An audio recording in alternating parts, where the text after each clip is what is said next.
Baiklah, pada pertemuan ketiga ini kita akan membicarakan tentang unsur-unsur komunikasi politik bagian pertama ya.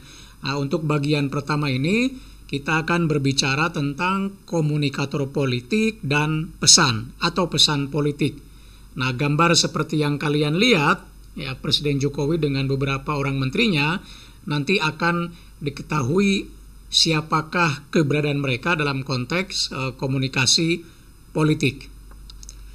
Nah, seperti telah kita pelajari pada pertemuan-pertemuan sebelumnya, bahwa salah satu definisi komunikasi adalah yang disampaikan oleh ilmuwan komunikasi politik Harold de Lasswell dengan definisi yang sangat singkat, jelas, lugas gitu ya, tapi komprehensif. Ya. Seperti terlihat bahwa Lasswell menjelaskan definisi sebagai who says what, in which channel, to whom, with what effect. Nah, jadi dengan definisi ini ada 5 unsur komunikasi. Ya. Yaitu pertama adalah who, yaitu komunikator. Kemudian says what adalah message, pesan, gitu ya. In which channel adalah medium atau sarana. Kemudian to whom, receiver atau komunikan, penerima, gitu ya. Dan yang terakhir with what effect adalah efek atau pengaruh ya.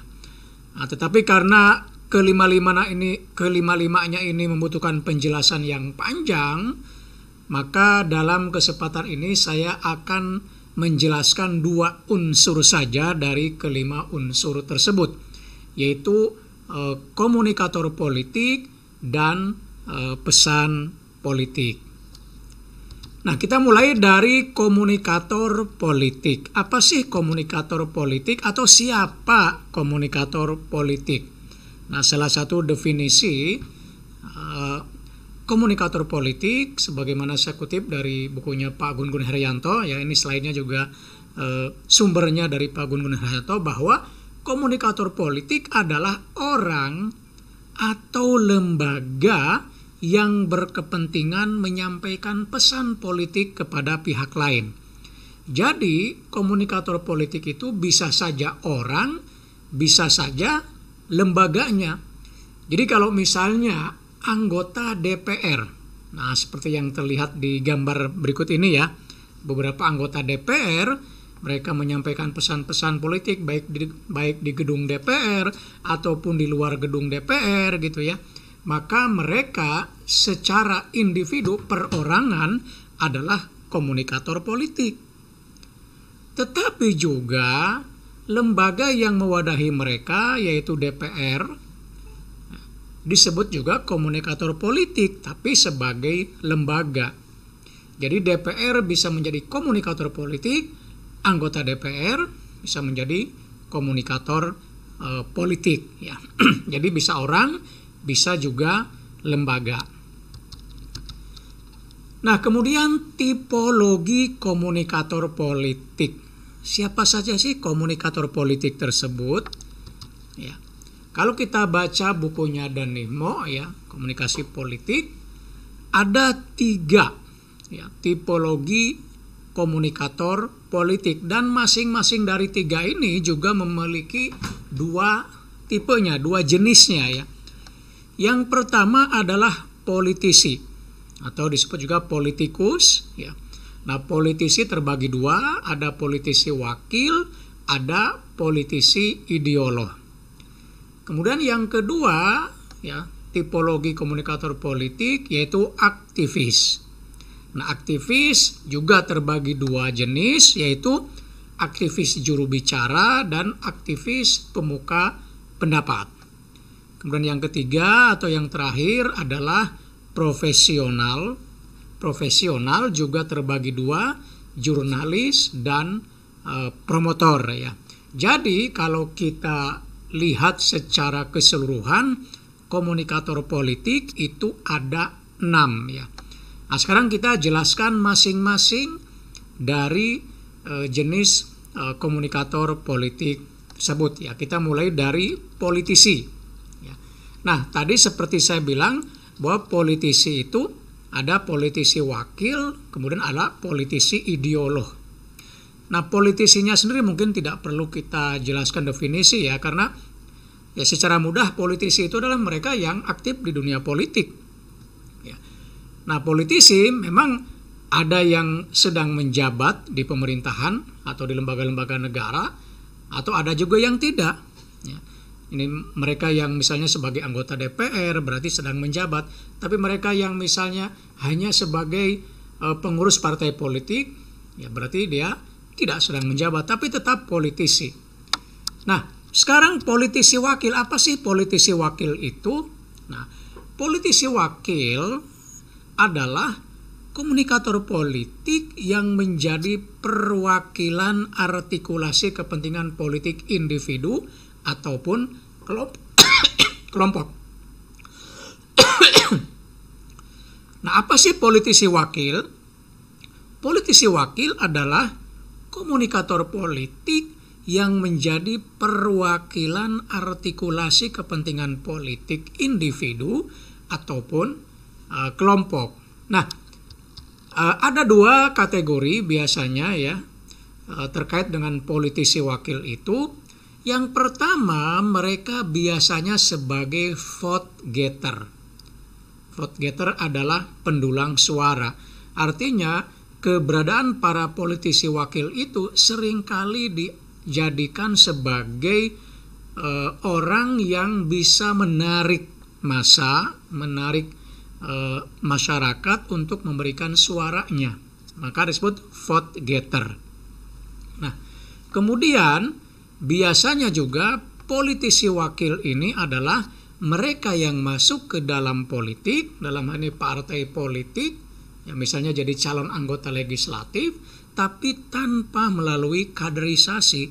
Jadi mereka masuk begitu saja, diterima oleh partai politik, ya, dan dibuka lebar-lebar pintunya oleh para pengurus partai politik.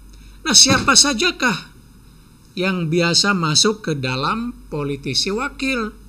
Nah, mereka adalah kaum selebriti, maaf ya, tanpa S ya, harusnya selebriti. Jadi mereka adalah orang-orang dari kalangan misalnya artis gitu ya, baik aktris, aktor, penyanyi, komedian, olahragawan dan lain sebagainya. Kemudian pengusaha, dan yang ketiga mantan petinggi militer. Nah, masing-masing dari selebriti, pengusaha, dan mantan petinggi militer ini memiliki karakteristik tertentu yang membuat mereka bisa dijadikan politisi wakil. Misalnya selebriti itu punya dua modal. Ya. Yang pertama, yang ini menjadi keunggulan mereka adalah popularitas. Ya. Bagaimanapun namanya selebriti, ya seperti artis gitu ya, mereka seringkali tampil di media massa baik cetak maupun elektronik atau sekarang media sosial gitu ya, sehingga peluang mereka untuk dikenal secara luas oleh masyarakat pasti lebih besar. Ya, karena itu mereka memiliki popularitas yang tinggi, dan itu tentu menjadi modal yang sangat diperhitungkan oleh partai, sehingga ketika mereka masuk ke partai meskipun tanpa ikut dari awal itu diterima gitu ya. Kemudian mereka juga punya modal finansial ya. Nah, biasanya kalangan seleb juga dibandingkan dengan masyarakat biasa itu dianggap ya memiliki modal finansial yang cukup. Sehingga dua modal ini dimiliki oleh selebriti ya. Kemudian yang kedua, pengusaha. Nah, kalau pengusaha mungkin dari dua modal yang dimiliki selebriti, satu itu menjadi modal paling kuat bagi pengusaha, yaitu modal finansial. Nah, sama halnya dengan popularitas yang dimiliki oleh selebriti, maka modal finansial itu membuat para pengusaha itu dengan mudah diterima oleh partai politik ya. Karena partai jelas membutuhkan modal finansial yang sangat besar dalam kontestasi politik seperti pemilu atau pilkada gitu ya. Nah, yang ketiga, mantan petinggi militer, modal yang mereka miliki biasanya adalah pengaruh, ya, jaringan, ya. Biasanya memang petinggi-petinggi militer itu punya pengaruh yang cukup besar, dan jaringan juga cukup besar, sehingga bagi partai politik keberadaan mereka sangat menarik gitu ya. Nah, pertanyaannya, mengapa para partai politik itu begitu mudah menerima kehadiran mereka? Nah, ini kecenderungannya adalah bahwa partai politik kita itu memang sangat pragmatis, ya. Partai lebih ingin hasil yang cepat daripada proses, gitu ya. Dengan kehadiran 3 kelompok politisi wakil ini kan partai politik berpikir bahwa mereka akan cepat mendapatkan suara dari masyarakat, sehingga mereka akan tetap bercokol misalnya di parlemen kalau lolos parliamentary threshold. Nah, untuk lolos parliamentary threshold kan membutuhkan suara yang cukup besar gitu ya. Karena itu mereka dengan mudah bahkan membuka pintu lebar-lebar, membuka oprek gitu, kayak organisasi mahasiswa ya, open recruitment, biasanya menjelang pemilu itu sebagai calon anggota legislatif. Nah, ini tentu membuat politisi wakil banyak memasuki partai, yang sebetulnya itu sangat disayangkan ya, karena pada akhirnya nanti akan menggeser politisi lain di partai politik tersebut. Siapa yang dimaksud politisi wakil, politisi lain? Nah, mereka inilah yang disebut politisi ideolog. Ya. Politisi ideolog inilah yang seringkali itu tergeser keberadaannya oleh politisi wakil. Nah, siapakah politisi ideolog? Politisi ideolog adalah komunikator politik yang menjadi kader ideologi dan representasi nilai-nilai normatif yang diusung oleh individu atau kelompok politik. Dengan kata lain, mereka inilah sebetulnya yang faham tentang politik, faham tentang partai politik di mana mereka aktif. Mereka tahu hitam putihnya ideologi partai. Ya. Karena apa? Mereka biasanya memang lahir melalui kaderisasi, ikut dari bawah. Ya. Mereka daftar sejak muda, aktif di partai politik, mengikuti berbagai kegiatan pengkaderan, ya, kegiatan-kegiatan politik partai di tengah masyarakat atau apapun bentuknya, ya, mereka ikut, sehingga pada akhirnya mereka paham tentang partai politik, paham tentang visi misi partai politik, dan juga biasanya paham tentang politik secara keseluruhan. Ya, ini yang saya tampilkan hanya salah satu contoh saja. Marwara Sirait ya, atau Ara gitu ya, yang memang dia anak seorang politisi PDIP, kemudian sejak muda aktif di partai PDIP. Tentu ada banyak contoh lain ya, politisi-politisi muda yang memang dari awal sudah aktif di partai politik ya, sehingga menjadikan politik itu sebagai jalan hidupnya. Nah, dengan hadirnya para politisi wakil sesungguhnya itu membuat sebagian politisi ideolog ini tergeser ya. Tentu tidak semua ya. Kalau politisi ideolognya punya kekuatan politik, misalnya katakanlah seperti power punya referen power seperti Ara ini, karena bapaknya juga seorang pengurus PDIP, atau yang lain-lain ya, mungkin bisa bertahan, tidak akan tergeser. Tapi bayangkan mereka yang aktif di partai politik dari awal, dari muda, tapi tidak punya hubungan apa-apa dengan misalnya para pengurus partai politik, maka kemungkinan tergeser oleh kehadiran politisi wakil itu menjadi besar gitu ya. Kembali ke misalnya politisi wakil dari kalangan selebriti ya, sebagai tadi mereka yang hadir ke partai politik tanpa melalui kaderisasi.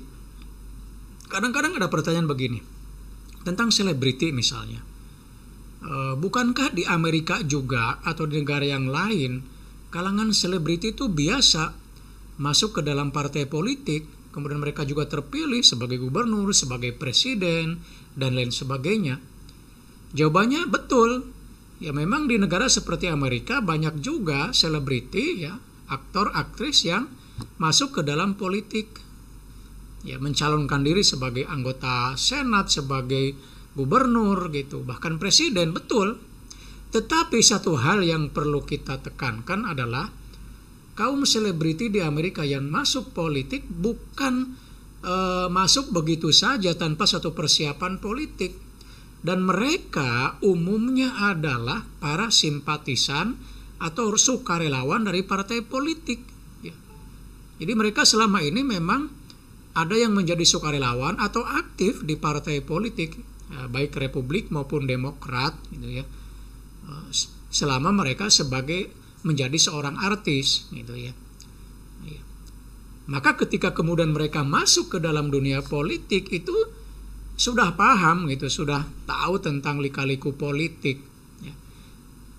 Jadi mereka masuk ke dunia politik itu bukan dengan kepala yang kosong, ya. Bukan dengan meraba-raba, tapi udah dengan persiapan. Nah ini yang membedakan. Nah di Indonesia memang ada juga ya selebriti atau artis yang masuk ke politik praktis dengan persiapan yang matang. Ada juga mereka aktif dulu di partai politik, ya sebut saja misalnya Rieke Diah Pitaloka, Nurul Arifin, atau misalnya Tantowi Yahya, adalah segelintir selebriti yang masuk ke dalam politik, tapi mereka melalui persiapan yang matang gitu, aktif dulu di partai. Dan pada kenyataannya ya mereka bertiga itu juga bisa tampil secara baik ya, secara bagus di DPR gitu, vokal, faham persoalan dan lain sebagainya dan lain sebagainya. Nah, mudah-mudahan itu yang juga seharusnya diikuti oleh negara kita Indonesia gitu ya.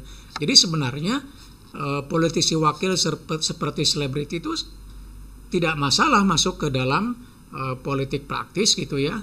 Tapi sebaiknya melakukan persiapan-persiapan politik yang matang gitu ya.